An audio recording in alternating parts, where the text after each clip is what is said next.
Dios los bendiga, hermanos. Damos gracias a Dios que estamos reunidos otra vez para estudiar la palabra de Dios. Vamos a continuar nuestro estudio que dejamos la semana pasada en Juan 18. Vamos, con el favor de Dios, continuar o completar el capítulo 18 y empezar el 19. Ya estamos acercándonos al final, hermanos, hermanas, de este estudio. Vamos a ver qué es lo que el Señor tiene para enseñarnos este día. Creo que va a ser de grande bendición, ya que al Señor Jesucristo, en todo lo que Él hacía, todo lo que Él decía, Él siempre nos estaba instruyendo en cómo caminar detrás de Él. Leamos, vamos a leer solo un versículo esta vez. Versículo 28 del capítulo 18. Dice así la palabra de Dios. Llevaron a Jesús de casa de Caifás al pretorio. Era de mañana y ellos no entraron en el pretorio para no contaminarse y así poder comer la Pascua. Amén. Vamos a orar. Padre Celestial, venimos delante de ti, Señor, te damos gracias, Padre. Gracias porque eres tan bueno con nosotros, Señor, y siempre nos instruyes y nos das de lo mejor.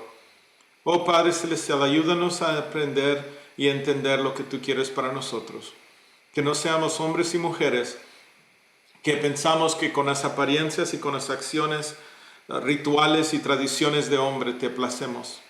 Oh Padre, que entendamos que es importante, más importante, limpiar el vaso por adentro y no solo de afuera. Ayúdanos, Padre. En el nombre de Jesucristo pedimos que tu Espíritu Santo sea el Maestro y que le enseñe esta clase. No podemos hacerla sin tu Espíritu, Señor. Te damos gracias por todo lo que haces. En el nombre de Cristo Jesús pedimos esto, Padre. Amén y amén. Hermanos, si por favor van a ese versículo 28 que acabamos de leer en Juan 18, dice, llevaron a Jesús de casa de Caifás al pretorio, queriendo decir, primero lo llevaron a la casa de Anás, después lo llevaron a la casa de Caifás.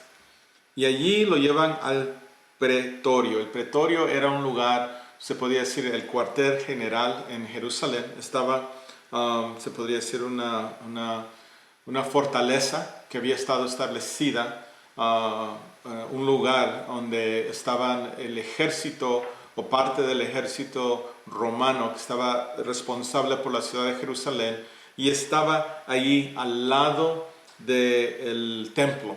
La razón que los romanos le habían puesto al lado del templo es para demostrar su poder y su autoridad sobre la nación de los judíos, ya que los judíos no habían estado en control de su nación desde que regresaron desde Babilonia. Después de regresar de Babilonia, siempre estaba un imperio o otro encima de ellos. Si no eran los medos persas, después de los babilonios, eran los griegos y después los romanos. Después de los romanos llegaron los musulmanes y no fue hasta el año 1948 donde los judíos pudieron tener su propio gobierno, queriendo decir, este pretorio es algo que no estaría, este cuartel de soldados no tiene sentido que esté al lado del templo, pero esta manera que estaba establecido bajo el Imperio Romano, lo tenían al lado de un lugar muy religioso, ahí estaba el pretorio. Pero quisiera que veamos que era de mañana, como vimos la semana pasada, era entre de las 3 o 6 de la mañana, era cuando ellos empezaron a cuestionar a Jesucristo, lo llevaron a la casa de Anás, después a Caifás, y ahora lo llevan al pretorio. Y lo que quisiera que viéramos en este versículo es porque hay una gran enseñanza aquí, que dice, y ellos no entraron en el pretorio, queriendo decir, Juan, el apóstol Juan quiere enseñar el detalle que da aquí, que no entraron. La semana pasada vimos que es lo que le pasó a Pedro cuando entró al patio de Caifás o de Anás. Pero ahora aquí podemos ver qué es lo que es el cuidado que los judíos, los fariseos, para ser más exactos, porque ellos eran los que iban a traer acusación, el Sanhedrín, esos 70 sacerdotes fariseos, ellos no entraron en el pretorio. Da ese detalle. Y la razón es para no contaminarse y así poder comer la Pascua. ¿Qué palabras más fuertes nos está diciendo aquí el apóstol Juan? Que ellos no quieren entrar a estar o convivir con los gentiles o los incrédulos o los paganos, porque los romanos eran paganos, ellos tenían muchos dioses. Esa es la palabra pagano, es que alguien que tiene muchos dioses y le da ofrenda y adoración a esos dioses. Entonces aquí nos dice que él no quería, ellos no querían contaminarse. Y la razón que no quieren contaminarse es porque están siguiendo la ley. Están siguiendo la ley que dice que ellos no deben ni acercarse al pecado. No pueden tener nada, cosa que no le agrada a Dios, ni la levadura. Y era para que entonces ellos podrían comer la Pascua, que los recuerda al tiempo que el Señor, Dios Padre, Jehová, los sacó de Egipto, cuando les dio esa ordenanza, ese estatuto de comer la Pascua, para después ellos estar designados como el pueblo de Dios y sacarlos en libertad y darles la tierra prometida. Entonces ellos conmemoraban la Pascua, regresando a ese capítulo de Éxodo, capítulo 12. Pero aquí lo que vamos a ver es algo muy profundo, que la Pascua quieren comerla, pero la Pascua verdadera, el Cordero inmolado, es Jesucristo, al mismo que van a entregar. Y ellos dicen, no queremos contaminar, no quiero cometer pecado porque queremos comer de esa Pascua en bien con Dios. Pero la realidad es que ellos no están bien con Dios. Y aunque ellos van a comer una Pascua en esta tierra, no van a recibir de la Pascua verdadera, que es Jesucristo. Y por no comer y beber de la sangre de Jesucristo, algo que cubrimos en Juan capítulo 6, cuando Jesucristo les había dado a las multitudes de comer, y al final de ese capítulo 6, Él viene y les dice que si en realidad quieren seguirlo a Él, que coman y beban de Él. Y salen y huyen y quedan 11 después de estar por aproximadamente 5,000 más hombres y niños, más mujeres y niños, posiblemente 10,000. En ese capítulo lo vimos en esa enseñanza de Juan 6. Ahora lo que ellos debían de comer y beber es a Jesucristo. Pero al contrario, lo que van a hacer es traer condenación a ellos mismos. Pero miren el detalle que da aquí. No contaminarse y así poder comer de la Pascua. Sí, van a comer de una Pascua, pero no la verdadera. Vamos a Deuteronomio 16. Ahí vamos a ver en el Antiguo Testamento cómo el Señor les había dado que se consagraran y guardaran la Pascua con esa reverencia. Porque lo que Dios estaba haciendo en el Antiguo Testamento se estaba señalando a lo que iba a suceder en el Nuevo Testamento. Que esa libertad de los israelitas saliendo de Egipto es como nosotros, hermano y hermana, saliendo del mundo del pecado y venir al lugar santo o el lugar donde el pueblo de Dios se santifica. Y se santifica por la sangre de Jesucristo. Eso es la Pascua que ellos estaban conmemorando. Cuando Dios les dijo a ellos que si no tenían la sangre en el dintel de la puerta y a los lados de la puerta, vimos eso en el estudio, que entonces ellos iban a morir. No había salvación si no tenían esa sangre de ese cordero. Y aquí los judíos quieren entregar a Jesús, pero no quieren entrar al lugar donde está la base de operaciones del ejército de los romanos, porque si no se contaminan. Pero esta es la ley que ellos guardaban. Deuteronomio 16, versículo 1 dice: guardarás el mes de Abib y harás Pascua a Jehová tu Dios, porque en el mes de Abib te sacó Jehová tu Dios de Egipto de noche. Y ese mes de Abib, como va basado en el calendario judío, a veces queda en el final de marzo y al principio de abril. Versículo 2. Y sacrificarás la Pascua a Jehová tu Dios de las ovejas y de las vacas en el lugar que Jehová escogiere para que habite ahí su nombre.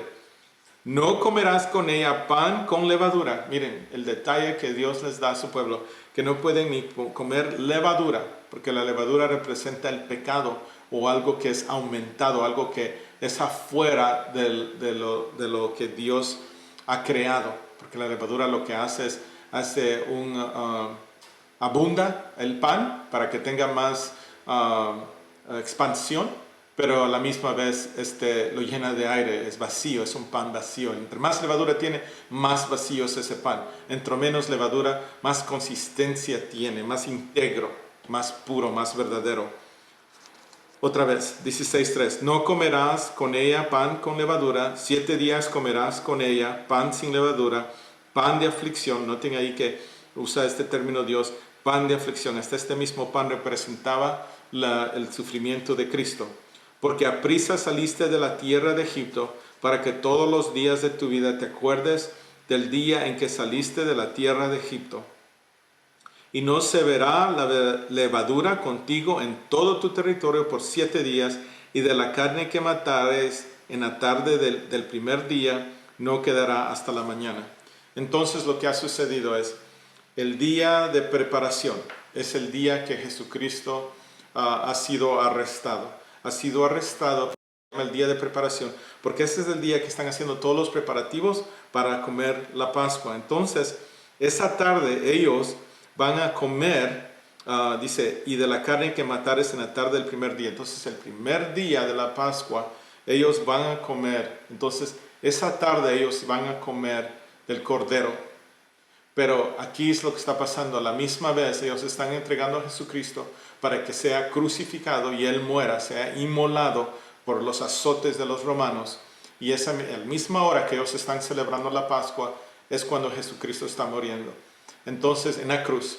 Entonces, a lo que voy es que ellos no le estaban poniendo mucha atención a que no tuvieran contacto con un incrédulo o con alguien que se podría decir es inmundo, que es los romanos, y Poncio Pilato es uno de ellos, pero estaban haciendo un mal, bien mentido contra el hombre más puro, más inocente.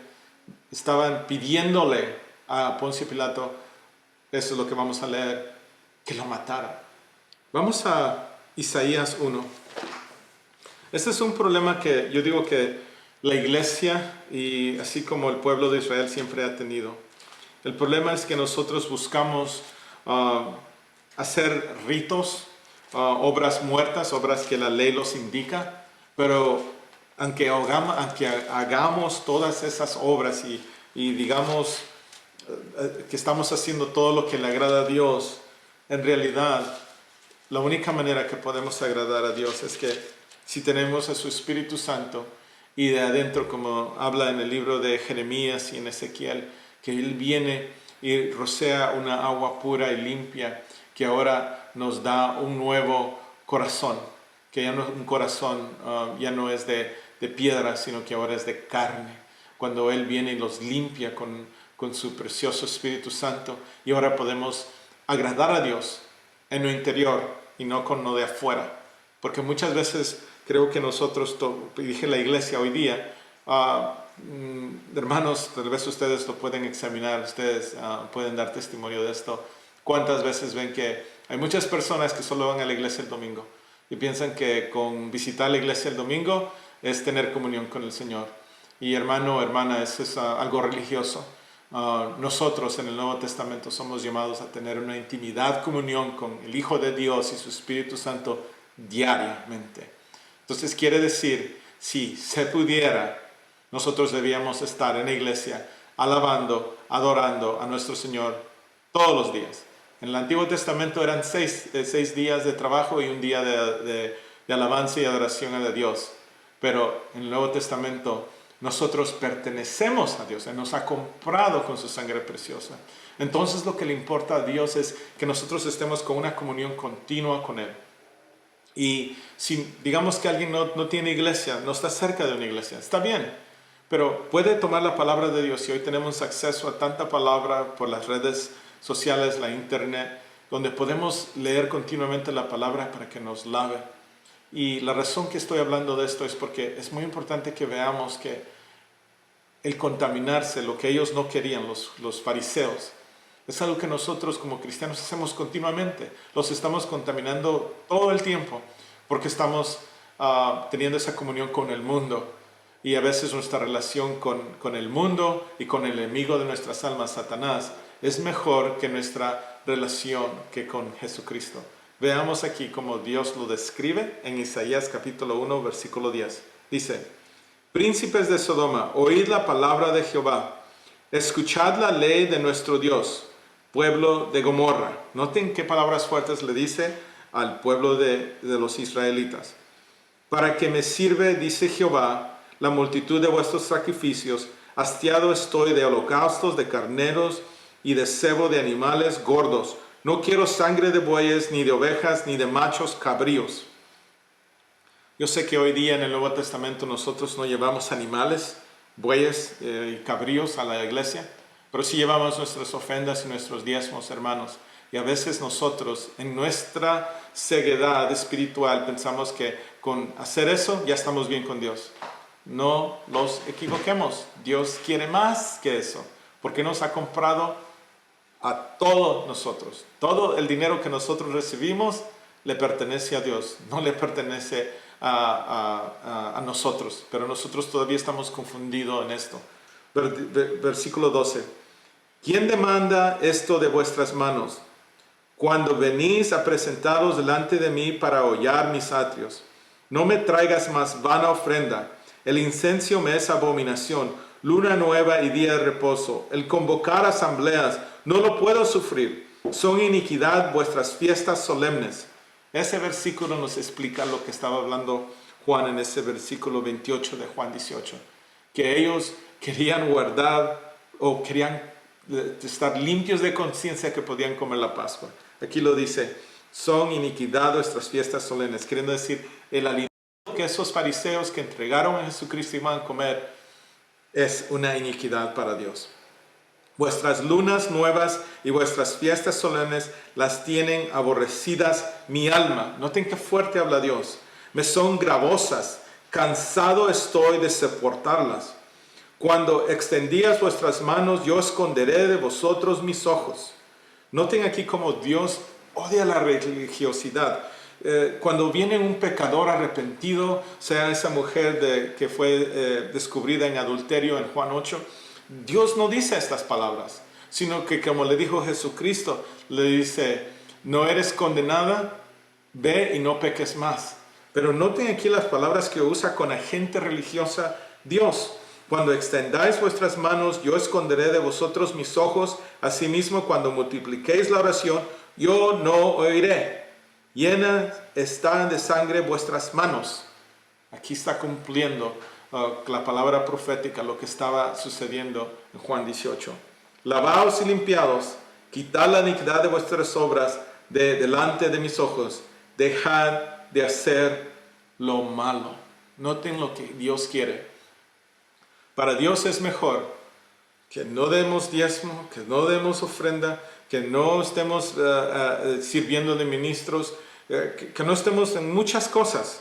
Sería mejor, noten el ejemplo que estoy dando, sería mejor que no hagamos nada de eso, pero estemos continuamente en comunión con Él haciendo su voluntad.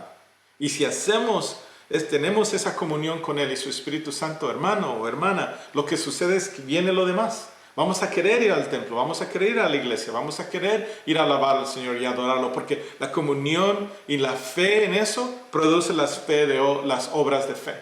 Eso es lo que está pasando. Y vamos a regresar ahora a Juan 18 para continuar. Disculpen que tomé un poco de tiempo en ese versículo, pero es un versículo que sentí que es muy importante que apliquemos nosotros en nuestra vida hoy día.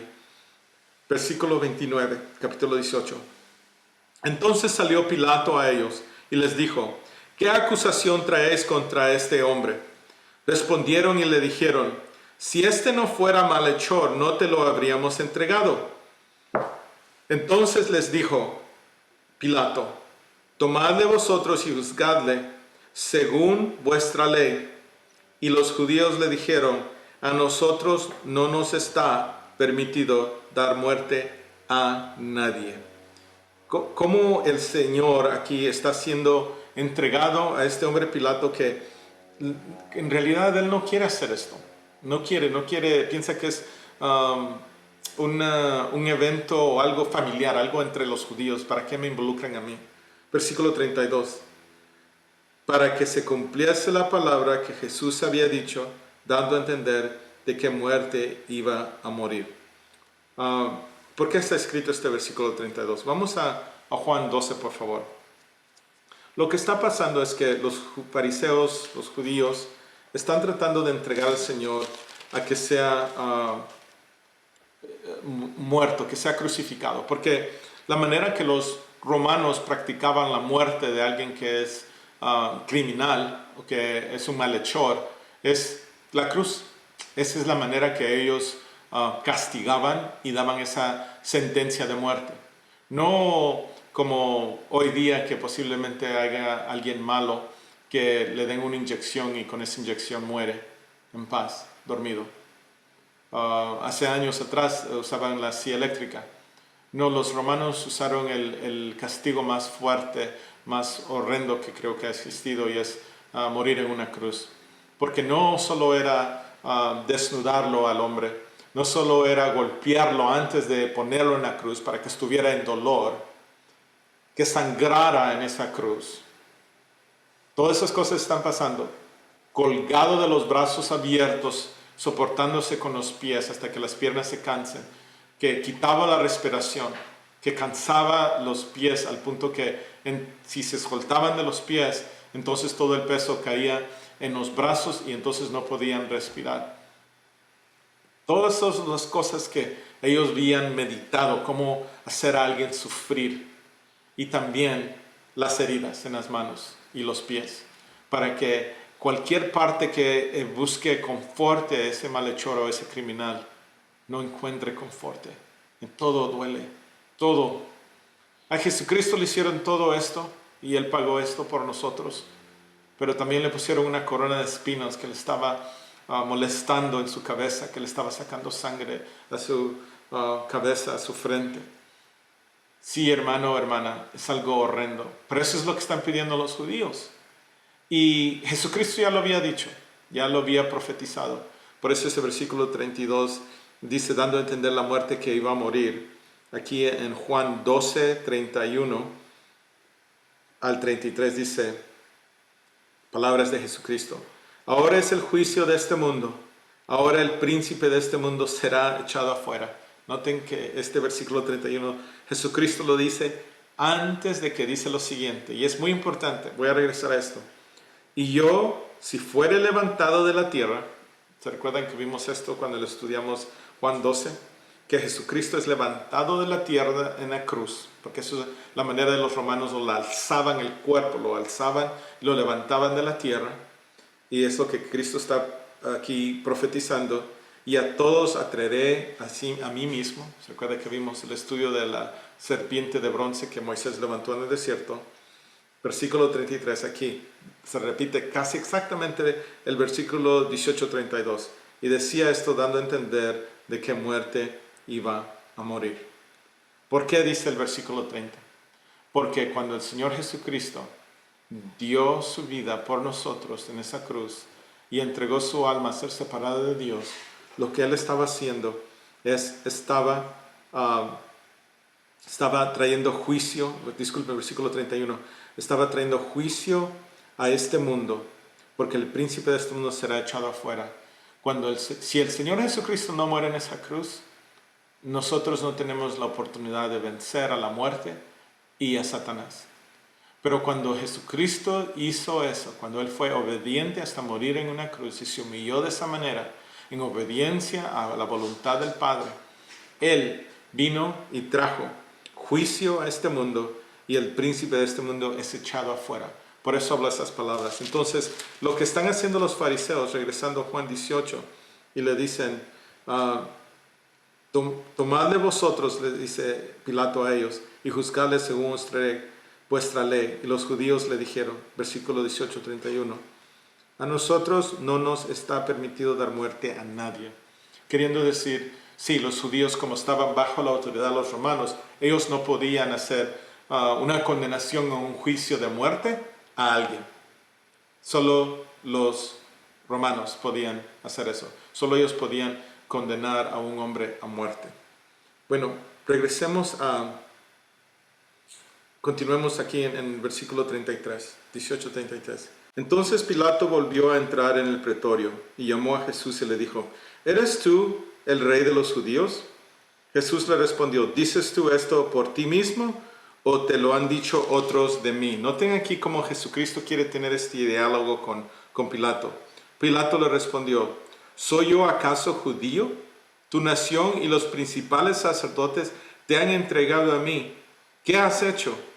Versículo 36. Respondió Jesús, mi reino no es de este mundo. Si mi reino fuera de este mundo, mis servidores pelearían para que yo no fuera entregado a los judíos, pero mi reino no es de aquí. Hemos visto, hermanos y hermanas, cuántas veces el Señor hacía esta declaración, que Él no es de este mundo, ni que sus discípulos, ni que la iglesia es de este mundo. Espero que en los detalles que hemos estado leyendo y escudriñando las Escrituras, que esto empiece a grabarse, hermano y hermana, y cuando miremos al mundo, empecemos a tratar de buscar ese discernimiento, decir, ¿qué es lo de Dios y qué es no de Dios? Porque la realidad es que hay pocas cosas en este mundo que son de Dios. La iglesia es una de ellas, porque la estableció. Cuando la palabra de Dios es predicada en veracidad, es de Dios. Pero de ahí lo demás, hay una gran separación y Jesucristo lo dice, mi reino no es de este mundo. Muchas veces queremos mezclar al reino de Dios en esta tierra. Eso es equivocado, eso es un error. Es incompatible el gobierno o el reino de Dios con este mundo. Los dos no pueden convivir porque uno es de hombre y otro es de Dios. Y sabemos que los pensamientos de Dios son más altos y grandes que los del hombre. Versículo 37. Le dijo entonces Pilato, luego, ¿eres tú rey? Respondió Jesús, tú dices que yo soy rey. Yo para esto he nacido y para esto he venido al mundo, para dar testimonio a la verdad. Noten aquí que Jesucristo dice, yo he venido a este mundo para dar testimonio a la verdad. Todo aquel que es de la verdad, oye mi voz. Y aquí en el versículo 38 es algo que tenía que pasar porque ya estaba escrito de acuerdo a las Santas Escrituras. Le dijo Pilato, ¿qué es la verdad? Hace esa pregunta, pero miren lo que sucede después. Y cuando hubo dicho esto, salió otra vez a los judíos y les dijo, yo no hallo en él ningún delito. Me imagino que este era un hombre que continuamente, él estaba siempre en un mundo político, un mundo de reinos de hombres. Y sí, hermano, hermana, no confiemos ni pongamos nuestros ojos en ningún hombre político o un reino terrenal, porque ahí no hay verdad. Tal vez la pregunta que Pilato hace es una pregunta retórica y por eso no se queda, porque él está acostumbrado a decir, ¿qué es verdad? Si todos los que escriben la historia o los que escriben los periódicos son los que establecen la verdad, como que era algo que no se podía encontrar en este mundo. Tal vez ese era el mundo de Pilato y de acuerdo a libros extrabíblicos, sí, él era un hombre que había estado sufriendo mucho, tratando de hacer su mejor empleo para tener buen dinero, siervos, su esposa estuviera bien y él, pero la realidad era que vivía en un mundo donde siempre estaba la presión del emperador sobre él, especialmente como él de ser hombre encargado o gobernador de Palestina o Judea, la área que él estaba gobernando. Quisiera que veamos en el versículo en Timoteo, 1 Timoteo, que estas palabras de Jesucristo que le dice a Pilato en 18:36, mi reino no es de este mundo, es un testimonio que el apóstol Pablo le pide a Timoteo que hable de esta manera y le recuerda a Timoteo de Jesucristo cuando le está dando finales instrucciones. Sabemos que las epístolas de Timoteo son epístolas o cartas de instrucción para este pastor o para este obispo, este hombre encargado de la iglesia de Efesio, que es Timoteo. Y aquí en 1 de Timoteo, capítulo 6, versículo 11, miren lo que le dice Pablo a Timoteo. Mas tú, hombre de Dios, huye de estas cosas. Y las cosas que estaba hablando era de buscar riquezas terrenales. Eso lo pueden leer en el principio de Timoteo capítulo 6. pero le dice, huye de estas cosas y sigue la justicia, la piedad, la fe, el amor, la paciencia, la mansedumbre. Todos son características del carácter, de la vida, la conducta de Jesucristo. Versículo 12, pelea la buena batalla de la fe. Noten ahí, la buena batalla de la fe. Queriendo decir que tener fe y confiar en Dios y creer en Dios y hacer la voluntad de Dios requiere una batalla. No es algo que va a ser fácil, es una batalla. Echa mano de la vida eterna, le dice que tiene que tener fe y ser victorioso en esa batalla de la fe o de la buena batalla de la fe. Tiene que tener victoria, y cuando hace eso, entonces se va a agarrar de la vida eterna. Dice, echa mano de la vida eterna, agárrala, a la cual asimismo fuiste llamado. Hermano o hermana, nosotros todos somos llamados a esto, habiendo hecho la buena profesión delante de muchos testigos. Queriendo decir, nuestra conducta en esta tierra, hermano o hermana, es una conducta que tiene que demostrar que somos hombres y mujeres de fe, hijos y hijas de Dios que operan en la fe, siempre la fe. No las cosas y las promesas de hombre, sino la fe, no en nosotros, no en hombres, no en gobiernos, no en políticos, sino en Dios. La fe en el Hijo de Dios, Jesucristo. Habiendo hecho la buena profesión delante de muchos testigos, versículo 13, dice, te mando delante de Dios que da vida a todas las cosas y de Jesucristo, que dio testimonio de la buena profesión. Noten ahí, la buena profesión delante de Poncio Pilato. Poncio Pilato es mencionado por dos apóstoles, el apóstol Pablo y el apóstol San Juan. Dos veces este hombre, su nombre está escrito en dos diferentes libros, y la razón es porque sí, él es el que tiene poder para liberar a Jesucristo, pero él escoge obedecerle a los judíos y crucifica a Jesucristo. Pero no antes, o no sucede esto hasta que Jesucristo le ha declarado la verdad, que Él no es de este mundo, que Él es rey, pero de otro reino. Y es algo muy importante para nosotros, así como se lo dice Pablo a Timoteo, que recordemos de eso, que nosotros, para demostrar la buena batalla de la fe y echar mano a la vida eterna, tenemos que hacer la buena profesión delante de muchos testigos, sean personas o ángeles que nos rodean. Vamos a Juan 8:47. Quisiera que veamos ahí por qué es la razón que este hombre, Poncio Pilato, estando delante de la verdad, porque Cristo es la verdad, Jesucristo es la verdad, pierde la oportunidad y sale afuera y no escucha. Sí, dije hace unos minutos que debe ser porque él no podía concebir en su mente, siendo un hombre político de gobierno romano, que había o existía la verdad, todo era mentira. Pero posiblemente también es esto, y aquí en Juan 8:47 dice, el que es de Dios, las palabras de Dios oye. Por esto no las oís vosotros, porque no sos de Dios. Qué triste, hermano y hermana. Hay personas que en realidad no escuchan la palabra porque no son de Dios. Poncio Pilato fue uno de esos hombres. Él no podía recibir la palabra que Cristo le hablaba, porque él no era de Dios. Y una de las razones que sabemos esto, por la evidencia presentada a nosotros a través de las Escrituras, es esta. Cuando Jesucristo resucitó, Él fue a sus discípulos y los buscó, no una ni dos, muchas veces. Pero nunca buscó a Poncio Pilato, ni a Anás, ni a Caifás. No. Él resucitó, caminó en este mundo otra vez en un cuerpo glorificado, fue al monte de los olivos y ascendió a estar con el Padre, pero no habló con ellos. A Pablo lo buscó. El Señor ya estaba en el cielo y se acercó a Pablo. Eso lo vemos en Hechos 8 y 9. Pero a lo que voy es que Poncio Pilato no era de Dios y por eso no podía escuchar la verdad ni la palabra de Dios. Vamos a continuar, regresemos a Juan 18:39, por favor. Juan 18:39.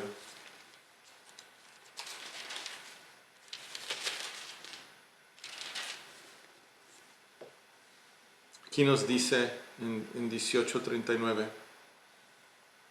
disculpen, está en el libro equivocado, Juan 18:39. Pero vosotros tenéis la costumbre de que os suelte uno en la Pascua.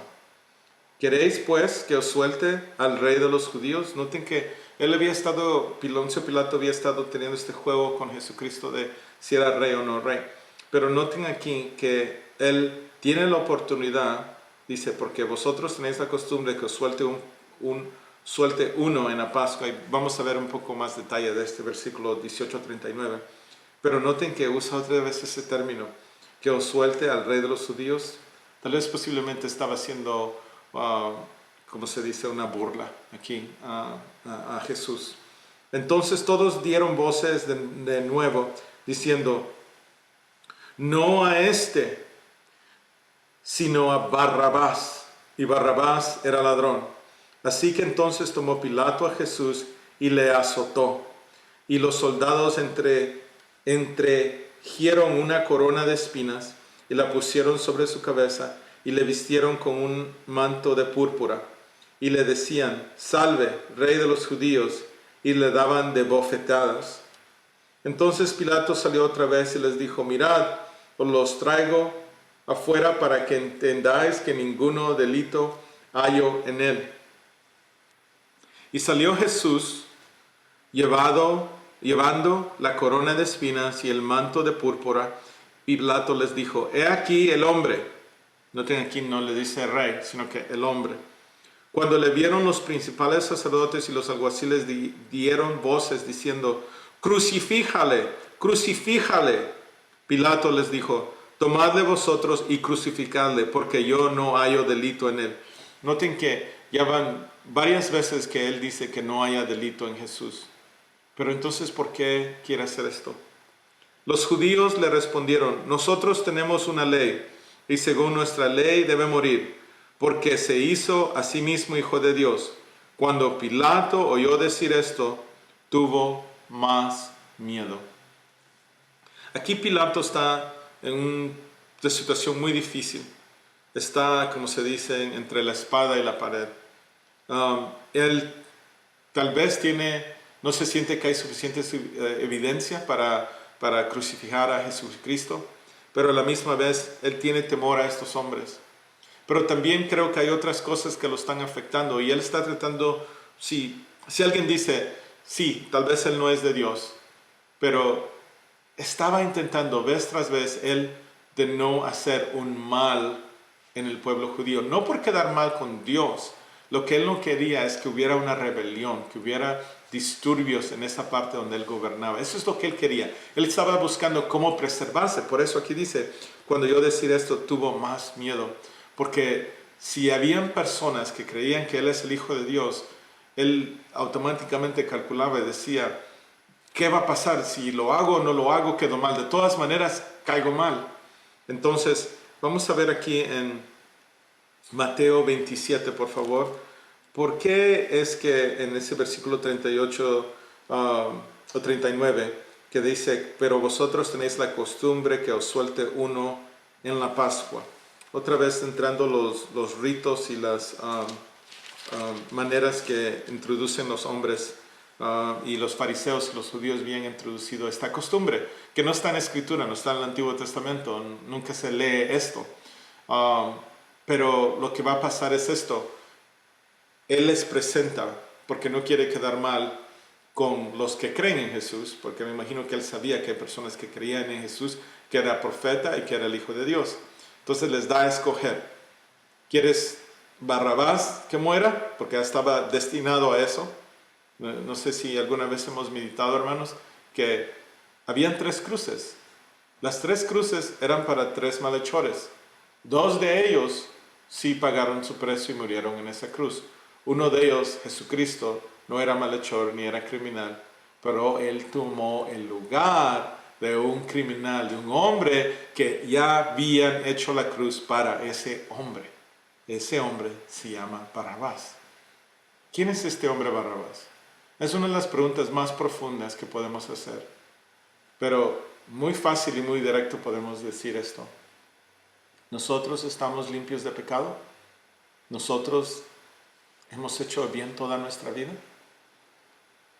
¿Qué diría nuestra esposa, nuestro esposo, nuestra madre, nuestro padre, nuestros compañeros de trabajo si supieran todos los pensamientos malos que hemos tenido? Todas las palabras que hemos hablado a escondidas, todas las cosas que hemos robado, la reputación de alguien, el respeto a alguien. ¿Qué sucedería? ¿Qué diría el mundo si Dios revelara todos esos pecados, esas cosas malas escondidas que nunca ha revelado, que nosotros hicimos en un momento de debilidad, de placer? ¿Qué sucedería? Creo que los daría vergüenza y muchos dirían que somos malos y merecemos pagar por nuestra conducta. Hermano o hermana, ese es Barrabás. Barrabás representa al pecador. Pero noten aquí lo que va a pasar. Va a haber un intercambio en esa cruz. Otras veces he dicho, Jesucristo tomó nuestra deshonra, nuestra vergüenza, nuestro castigo, para darnos gloria, para darnos sanidad, para darnos libertad. Ese es el intercambio que sucedió en la cruz. Y aquí en este ejemplo de escoger a Jesús o Barrabás, está sucediendo eso. Y aquí lo vamos a ver un poco más detallista o con más detalle en Mateo 27:15. Dice así: Ahora bien, en el día de la fiesta acostumbraba el gobernador soltar al pueblo un preso, el que quisiesen. Noten aquí que dije antes, esto es una tradición, no es algo que está escrito en las Santas Escrituras o en el Antiguo Testamento. Era algo que acostumbraba el gobernador. Versículo 16. Y tenían entonces un preso famoso, noten que era un hombre famoso, llamado Barrabás. Reunidos pues ellos le dijo Pilato: ¿A quién queréis que os suelte? ¿A Barrabás o a Jesús, llamado el Cristo? Versículo 18, Mateo 27. Porque sabía que por envidia le habían entregado. Noten aquí que los da un detalle de que Poncio Pilato sabía que los fariseos o los sacerdotes del Sanedrín tenían envidia al renombre que tenía Jesucristo entre la gente. Versículo 19. Y estando él sentado en el tribunal, su mujer le mandó decir: no tengas nada que ver con ese justo, porque hoy he padecido mucho en sueños por causa de él. Aquí en este versículo 19 tal vez nos dice también por qué Poncio Pilato tenía miedo cuando escuchó: este es el Hijo de Dios. Si conectamos el Evangelio de San Juan capítulo 18 y este de Mateo 27. Pero los principales sacerdotes y los ancianos persuadieron a la multitud que pidiese a Barrabás y que Jesús fuese muerto. Noten aquí que los principales sacerdotes en Mateo 27:20, ellos persuadieron a la gente. Entonces los líderes, como habla muchas veces el Señor en el Antiguo Testamento, especialmente en Jeremías, habla de cómo esos pastores falsos que le dicen a la gente que hagan lo malo en vez de hacer lo bueno. Aquí estamos viendo que estos hombres perversos están trayendo condenación al pueblo de los judíos. Versículo 21. Y respondió el gobernador, les dijo: ¿a cuál de los dos quieres que os suelte? Y ellos dijeron: a Barrabás. Pilato les dijo: ¿qué pues haré de Jesús, llamado el Cristo? Todos le dijeron: sea crucificado. Y aquí es una palabra con exclamación: sea crucificado. Le gritan esto. Y el gobernador les dijo: pues qué mal ha hecho. Pero ellos gritaban aún más, diciendo, noten aquí, que entre más él les hace la pregunta que ¿qué es el mal? Y así opera las cosas satánicas, las cosas ocultas.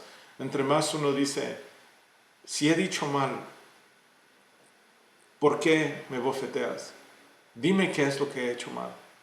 Pero vemos la conducta demoníaca y satánica, que mientras uno trata de buscar o entender qué es la razón por qué le quieren hacer mal, viene el enemigo y lo que hace es grita más fuerte: muerte, muerte, muerte, crucifícale. sea crucificado, sea crucificado. Versículo 24. Viendo Pilato que nada adelantaba, sino que se hacía más alboroto, lo que él tiene miedo, tomó agua y se lavó las manos delante del pueblo, diciendo: inocente soy yo de la sangre de este justo, allá vosotros. ¿Qué versículo más cargado? Nos está hablando de que él se lava las manos queriendo decir: yo no me hago cargo de esto. La sangre que ustedes van a tener en sus manos, yo no tengo parte. Esa es una parte de esto que está diciendo él. Pero también le dice que él es justo. Entonces, a lo que él conoció, lo que él habló a Jesucristo, él no piensa que él es un hombre que debe de morir de esta manera. Pero también tiene un símbolo profético y escritura. Y es muy interesante aquí. Antes de que un sacerdote podía venir a descollar un cordero, antes de sacrificarlo en la Pascua, tenía que lavarse las manos. Y Pilato hace esto, se lava las manos, como preparando sus manos para hacer el sacrificio, que es Jesús. Muy profundo. Versículo 25. Y respondió todo el pueblo, dijo: su sangre sea sobre nosotros y sobre nuestros hijos. Qué declaración más fuerte. ¿Cómo esta gente puede estar tan segura de lo que está haciendo y también que alguien diga: sí, que la sangre de esta persona que va a morir quede en mis manos? Un corazón de piedra, un corazón muy duro. Versículo 26. Entonces les soltó a Barrabás, y habiendo azotado a Jesús, le entregó para ser crucificado. Ahí vemos el intercambio de el mundo, la gente que no es de Dios, escoger el mal en vez del bien, de buscar las tinieblas en vez de la luz. ¿Cómo es que este pueblo pudo llegar a este lugar de emoción, de conducta tan horrenda? Y es porque el enemigo está detrás de todo esto. El enemigo quería hacer un mal a Jesucristo. Y sí se llevó a cabo. Pero Dios ya lo sabía y Dios lo convirtió a lo mejor para nosotros. Vamos a regresar a Juan 19. Ya estamos en Juan 19. Creo que esa última escritura nos llevó al capítulo 19, versículo 8. Y vamos a leer del 9 al 11. Creo que va a ser la última escritura y luego vamos a dar conclusión a esta enseñanza. Y entró otra vez en el pretorio y dijo a Jesús: ¿de dónde eres tú? Mas Jesús no le dio respuesta. Entonces le dijo Pilato: ¿a mí no me hablas? ¿No sabes que tengo autoridad para crucificarte y que tengo autoridad para soltarte? Noten que otra vez él tiene este encuentro con Jesucristo y creo que aunque ya había pasado todo eso, ya había escogido a Jesucristo en vez de Barrabás, él todavía estaba con esa duda. Y muchas veces la gente que no es de Dios tiene muchas dudas. Y digo duda porque todavía está haciendo esta pregunta. No dice nada directo, como que él ya ha llegado a la conclusión. Si siempre quiere que Jesucristo le apoye y le confirme algo. Eso es una mente, como dice Santiago, como las ondas del mar, que creen y no creen, creen y no creen. Y dice aquí: ¿de dónde eres tú? Mas Jesús no dio respuesta. Entonces, él ya le había dado la respuesta en el versículo 36, que su reino no era de aquí. Versículo 10. Entonces le dijo Pilato: ¿a mí no me hablas? ¿No sabes que tengo autoridad para crucificarte y que tengo autoridad para soltarte? Estableciendo su autoridad, su poder, su nivel, su clase, su gobierno, su posición en este mundo. Y aquí viene Jesucristo y le quita todo. Le quita todo porque nadie es más grande que Dios. Nadie es más grande que Jesucristo. Versículo 11. Respondió Jesús: ninguna autoridad tendrías contra mí. Ninguna autoridad tendrías contra mí si no te fuese dada de arriba. Por tanto, el que a ti me ha entregado, mayor pecado tiene. Y aquí Jesucristo sí, le quita todo su poder, toda su autoridad, toda su posición en este mundo, en el gobierno romano. Pero a la misma vez le dice algo, le dice, por tanto, el que a ti me ha entregado, mayor pecado tiene. Siempre Jesús hablando con palabras humildes. Y no sé cómo se sentía Pilato, pero después de escuchar eso me imagino que él creyó a Jesucristo y dijo, sí, hay alguien más arriba que yo y por eso estoy en esta posición. Pero también creo que tuvo un descanso de conciencia en la manera que la gente que hace mal dice, yo solo robé, pero no maté. Y eso es lo que Jesucristo le está diciendo. Mayor pecado tienen los judíos, porque ellos han escogido a Barrabás en vez que a mí. Ellos están pidiendo que sea crucificado, aunque tú les has dado la oportunidad. Pero de todas maneras, Poncio Pilato hace lo malo. Él escoge crucificar a nuestro Señor. Un punto que quisiera concluir con este es que cuando Jesucristo le dice, ninguna autoridad tendrías contra mí si no te fuese dada de arriba, es que Jesucristo manejó todos sus días de esta manera, estando firme que todo lo que le sucede en este mundo, en esta vida, está bajo el trono de Dios. Y sí, nuestro Dios Padre, Él reina para siempre y Él es el gran yo soy, Él es de la eternidad. Y cuando Él escoge hacer algo, decide hacer algo, Él lo puede hacer en una manera que a veces nosotros no entendemos.